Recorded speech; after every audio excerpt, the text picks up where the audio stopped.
নিউজটা আমাদের জন্য একটু শকিং। আরহামের ব্যাপারটা আমি একটু আপনার সাথে আলাপ করতে চাই। আরহাম বাংলাদেশের হয়ে অনূর্ধ্ব ১৭ দলেও খেলেছে। তো আরহামের সঙ্গে মানে ব্যাপারটা আসলে কিভাবে ঘটলো? আরহাম অনূর্ধ্ব ২৩-এ খেলতে চেয়েছিল বা হচ্ছে আমাদের টিটু ভাই একবার একটা ইন্টারভিউতে বলেছিল যে আরহাম বলেছে যে সে জাতীয় দলের জন্য ট্রায়াল দিতে চায়। তখন টিটু ভাই বলেছিলেন যে এখনো সময় হয়নি। কিন্তু এই যে আরহাম যে চলে গেল বা এখনো পুরোপুরি যাওয়া হয়নি, আপনারা মানে কোনো উদ্যোগ নিচ্ছেন কিনা? দেখুন, প্রথমত আপনারা বলতে আপনি যখন বিএফএফকে বলছেন ওইটা আমি নয়, এটা আমাদের টেকনিক্যাল টিম আছে, ন্যাশনাল টিমস কমিটি আছে। So I think they will be able to answer it more. আর একটা ক্ষেত্রে যেটা আমি অনেক অরিজিন প্লেয়ারের সাথে কথা বলি, যোগাযোগ করি, বা তারা নতুন যারা আছে, যেহেতু আরহাম তো ইতিমধ্যে আমাদের আগে খেলেছিল, আসলে আমার সাথে কখনো ওনার আজকে পর্যন্ত কোনো ইন্টারাকশন হয়নি। তবে হ্যাঁ, রিসেন্টলি ওনার বাবা আমাকে যোগাযোগ করেছিল, আমি তখন ট্রাভেল করছিলাম। আরহামের বাবা? জি জি জি, ওই জাস্ট হোয়াটসঅ্যাপে যোগাযোগ করেছিল, কোনো রিজন না, নিজে থেকে যোগাযোগ করে। জি জি, সে নিজের থেকে যোগাযোগ করেছিল মাঝখানে আমার সাথে, হোয়াটসঅ্যাপে আমাদের মেসেজ এক্সচেঞ্জ হয়, বাট আমি তখন ট্রাভেল করছিলাম, পরে অবশ্য ওনার সাথে কথা হয়নি। বাট আমি তো জানি ওনার সাথে আমাদের টিটু ভাই রেগুলার যোগাযোগ হয়, আমাদের অনেক স্টাফের সাথে রেগুলার যোগাযোগ। ইজ ভেরি নাইস ম্যান, তো জেন্টলম্যান, একজন ভদ্রলোক। So and that's about it. যেহেতু আমি নতুন রিক্রুটদের নিয়ে কাজ করি, আসলে আমার আরহাম কিংবা তার সাথে কোনো যোগাযোগ হয়নি। So I really can't say about. যেহেতু তার বাবার সঙ্গে আপনার যোগাযোগ আছে এবং এটা স্পেশাল কেস, কারণ আরহামকে মানে হারিয়ে ফেলা আমাদের ফুটবলের জন্য লস, যে কোনো দিক থেকে হিসাব করলে। তো সেই জায়গা থেকে আপনারা স্পেশাল কেসের ক্ষেত্রে স্পেশাল কোনো পদক্ষেপ নেবেন কিনা? দেখুন, এটা again technical committee and national teams কমিটির সিদ্ধান্ত। হ্যাঁ, মানে আমার পক্ষে এটা কিছু বলা সম্ভব না। Vice president, as a vice president, আপনার কোম্পানিতে যারা থাকেন, যারা সবাই সব কিছু জানে, সব কিছু ইনভলভ হয়, কোনো কোম্পানিতে হয় এটা, এই কোয়েশ্চেনটা প্লিজ করেন না। আপনারা কোয়েশ্চেন করে সমর্থকদেরকে মিসলিড করেন। This is very wrong. I am telling you, you are a professional journalist and I want this to be aired. যে আপনারা এইভাবে অ্যাজ এ ভাইস প্রেসিডেন্ট করে সব কিছু আমার উপর দায় করেন কিংবা তাবিজ সাহেবের উপর দায় করেন, দিস ইজ নট রাইট। এটা একটা ফেডারেশন, আপনি যে সংস্থায় কাজ করেন সেখানে যেন প্রফেশনালি চলে, আমরা প্রফেশনাল যাওয়ার চেষ্টা করি। আমাদের সবার কাজ ভাগ করা আছে, আপনি আমাকে আমার কাজ নিয়ে প্রশ্ন করেন। মানে নতুনদের কথা বলছিলেন, নতুন কি কারোর সাথে যোগাযোগ হচ্ছে কিনা? একজনের সাথে কথা হচ্ছে, কারা? নাম বলবো না, বিকজ তারা নাম ধরে বলেছে যে তারা নাম না বলার জন্য। Thanks to you and all other. আমি যদি বলি যে গতকাল রাতেও আপনি জেনে বলতে পারি, গতকাল রাতেও আমার রাত 12:30 থেকে 1:30 পর্যন্ত নর্থ আমেরিকার 3 জন প্লেয়ারের সাথে আমার অনলাইন মিটিং হয়েছে। We are very much in touch. আমাদের সভাপতি দেশগুলো, জি জি অবশ্যই বলতে পারি, আমরা আমেরিকা থেকে 2 জন, কানাডা থেকে 1 জন এবং ইউরোপ থেকে 2 জন। এই মুহূর্তে আমি ব্যক্তিগতভাবে 5 জন প্লেয়ারের সাথে কথা বলছি। তাদের প্রত্যেকজনের কাজ শুরু হয়েছে, আলহামদুলিল্লাহ কাজগুলি চলছে। আমি বিশ্বাস করি সময় সাপেক্ষ ব্যাপার, এক একজনের কেস এক এক রকম, but we are working with 5 players. তার মধ্যে আমাদের ইচ্ছা আছে আগামী সাফ ট্রেভর কি এর মধ্যে আছে? না, ট্রেভর আমার সাথে যোগাযোগ হয়নি, হয়তো অন্য কেউ যোগাযোগ করছে। বিকজ এটা যেটা ব্যাপারটা কি জানেন, আমাদের তো আসলে এখানে আমাদের we don't have a dedicated international department. আমাদের প্ল্যান আছে যে যেভাবে আলহামদুলিল্লাহ আমাদের অরিজিন প্লেয়াররা আমাদের সাথে ইনভলভ হচ্ছে, আমি সভাপতি মহোদয়কে বলেছি যে আমরা একটা সেপারেট ইন্টারন্যাশনাল ডিপার্টমেন্ট করা উচিত। এটা আমি ওনাকে প্রস্তাব দিয়েছি এবং আমি শিওর সামনে এটা আপনারা দেখবেন। সো আমরা যেটা করছি, যেটা হয় কি জানেন, মনে করেন আমাকে আমার সভাপতি বলে যে আপনি এই 5টা প্লেয়ারের সাথে 2টো প্লেয়ারের সাথে যোগাযোগ করেন। অনেক সময় অনেকে আমার সাথে সরাসরি যোগাযোগ করে, তখন আমি তার অনুমতি নিই যে একটু একটা প্লেয়ার যোগাযোগ করেছে, দিস ইজ দ্য প্রোফাইল, আমরা কি যোগাযোগ করবো নাকি। সো আমি যেমন এই 5 জনের সাথে কথা বলছি, আই এম শিওর মানে এখন দেখবেন হয়তো বা অন্য কেউ আরও জনের সাথে কথা বলছে। Thanks to media and thanks to the fans, এখন তো বাংলাদেশের হয়ে অনেকেই খেলতে যাচ্ছে, which is a very positive sign. So আমাদের তরফ থেকে চেষ্টা চলছে। আমাদের যেটা ইচ্ছা আছে, নেক্সট সাফ আন্ডার-17 একটা পসিবিলিটি আছে, আন্ডার-17 অথবা আন্ডার-20 বোধ হয়, আই থিঙ্ক আন্ডার-20 পসিবল হচ্ছে মার্চ এপ্রিল হওয়ার একটা সম্ভাবনা আছে।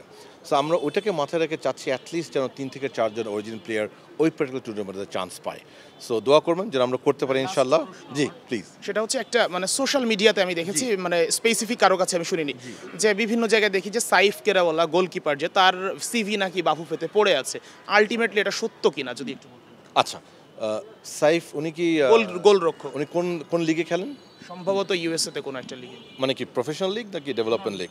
ডেভেলপমেন্ট। না আমি জানি না, বাট এমন কোনো গোলরক্ষকের সিভি আছে কিনা জানবো না, হলে টেকনিক্যাল ডিপার্টমেন্ট জানবে, এটা টেকনিক্যাল ডিপার্টমেন্ট জানবে। তবে আমাদের সাথে যে ওই আমাদের ট্রায়ালে যে হেল্প করেছিল সাকিব, উনি অথবা আরেকজন আমাকে একটা গোলকিপারের দিয়েছিল, সিভি দিয়েছিল, আমার নামটা খেয়াল নেই, বাট আমি তখন এটা ফরওয়ার্ড করেছিলাম টেকনিক্যাল ডিপার্টমেন্ট। আমি জানি না এটা উনি নাকি, আই ডো নট নো।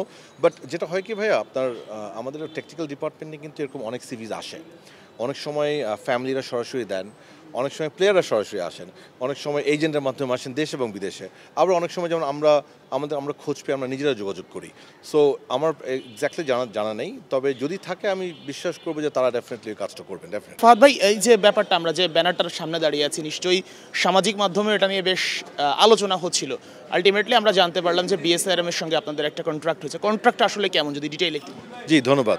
প্রথমত কন্ট্রাক্টের নেচারটা ইম্পর্টেন্ট। আমাদের ফুটবল ফেডারেশনে প্রথমবারের মতো আমরা একটা ডেভেলপমেন্ট পার্টনার পাচ্ছি। সো ওনারা আগে আমরা যেটা দেখেছি যে অনেক সময় নারী দল কিংবা পুরুষ দলে এসছে, বাট এটা ডিফারেন্ট, এটা ফেডারেশনের সাথে ডেভেলপমেন্ট পার্টনারশিপ আছে প্রথমবারের মতো। এরপরে সেটা হচ্ছে এটা বাংলা মানে আমাদের সময়ে কিংবা আমাদের আগেও এত লম্বা কন্ট্রাক্ট কখনো হয়নি। সো ওনারা 10 বছরের কন্ট্রাক্ট করেছে আমাদের সাথে। সো তাদের সাথে আমাদের যে আন্ডারস্ট্যান্ডিং, তারা একটি ফিক্সড ফাইন্যান্সিয়াল কন্ট্রিবিউশন করবে প্রতি বছর। প্রথম 5 বছর ওই একটা অ্যামাউন্ট থাকবে, পরের 5 বছরে ওটা একটু ইনক্রিজ করে, ইনফ্লেশন অ্যাডজাস্ট করে একটা ইনক্রিজ করে ওই অ্যামাউন্টটা ওরা ফিক্স করে দিয়েছেন, পরে 5 বছর ওইটা করবে। প্রত্যেকটা কন্ট্রাক্টের মতো এটাও আমাদের বিএসআরএম এবং বিএফএফ এর সাথে সরাসরি কন্ট্রাক্ট। এবং তাদের যে মেইন কন্ট্রিবিউশন সেটা হচ্ছে তারা বলেছে তাদের ফান্ডটা যেন আমরা both men and women and also technical team overall সব কিছুতে যেন আমরা ডিস্ট্রিবিউট করে এটাকে ইউজ করি এবং তাদের সাথে আলোচনা সাপেক্ষে। সো ইতিমধ্যে তাদেরকে আমরা আমাদের ক্যালেন্ডার দিয়ে দিয়েছি, তারা বেশ কিছু এরিয়াতে তারা ইন্টারেস্ট দেখিয়েছে। আমরা এই সপ্তাহে আমরা সাইনিং জন্য অপেক্ষা করছিলাম, আমরা এই সপ্তাহে বসবো তাদের সাথে ইনশাল্লাহ, এবং বসার পরে উই উইল ডিসাইড এক্স্যাক্টলি কোন কোন জায়গায় তাদের ফান্ডটা আমরা ইউজ করবো, and they will be our partner for long term. আচ্ছা ভাই, এটা হচ্ছে কি পরিমাণ অ্যামাউন্ট আসলে আপনাদের বাফুফেকে দিবে এবং কোন কোন কাজের ক্ষেত্রে কি কি মানে কিভাবে ব্যয় করতে হবে যদি একটু বলেন? অ্যামাউন্টটা আসলে সরি আমরা বলতে পারছি না, আপনি জানেন স্পন্সরদের একটা লিমিটেশন থাকে, কনফিডেন্সিয়াল রিজন ওরা বলতে চান না। বাট আমি এতটুকু বলতে পারি, এটা মানে একটা মিনিমাম একটা অ্যামাউন্ট না হলে কিন্তু আমরা বিএফএ এর পার্টনার করি না সাধারণত। কারণ আমরা সবসময় কম্পেয়ার করি আমাদের অন্যান্য পার্টনার আমাদের যেভাবে কন্ট্রিবিউট করছে সেই ধরনের তার আশেপাশে যেন থাকে। So it's a decent contribution আমি আপনাকে বলতে পারি। আর অ্যাজ ফার এজ এরিয়া, তারা they have been very kind. ওনারা বলেছে দেখেন ফুটবল ডেভেলপমেন্টটা তো আপনারা করবেন, সো আপনারা জানেন আমাদের এই ফান্ডটা কোথায় ইউজ করবেন, কিন্তু আমাদেরকে বলবেন, সো আমরা যেন আগে থেকে জানতে পারি আমাদের ফান্ডগুলি কোথায় কোথায় ইউজ করছে। তো আমাদের সম্মতির সভাপতি এবং আমাদের ইসিতে আমি ডেফিনেটলি এটা আলোচনা করা হবে, এবং আলোচনার সাপেক্ষে কনসার্ন যারা আছে তাদের সাথে হবে। কিন্তু আমি এতটুকু বলতে পারি, এটা পুরুষ এবং মহিলা দুদিকেই টাকাটা ইনভেস্ট করা হবে, শুধু একটি খাতে ইনভেস্ট করবো না আমরা। আচ্ছা, মাঠ কিংবা গ্রাস রুটে আসলে কিভাবে ইনভলভমেন্টটা বা ইনভেস্টটা করা হবে, যেহেতু আমাদের স্ট্রাকচারে অনেক ঝামেলা আছে, এইগুলোতে আসলে কিভাবে উন্নয়ন করা হবে? ডেফিনেটলি আমাদের সম্মিলিত সভাপতির প্ল্যান আছে যে ওনাদের যে ফান্ডটা দেবে সেখান থেকে একটা ফিক্সড ফান্ড উনি রাখবে ইউথ ডেভেলপমেন্টের জন্য, অর্থাৎ মেবি 15 আন্ডার 15 অথবা আন্ডার 17 অথবা আন্ডার 19, যে কোনো একটা খাতে ওনারা ফিক্সড একটা কন্ট্রিবিউশন রাখতে চাচ্ছেন উনি। এছাড়া এর বাইরে উনি খুব এমফাসিস করেছেন আমরা যে গ্রাসরুট ডেভেলপমেন্ট করি, যেটা ফর দ্য মাস, যেটা আমরা ফিফার আন্ডারে করি, সেটাকে আরও যদি এক্সপ্যান্ড করা যায়।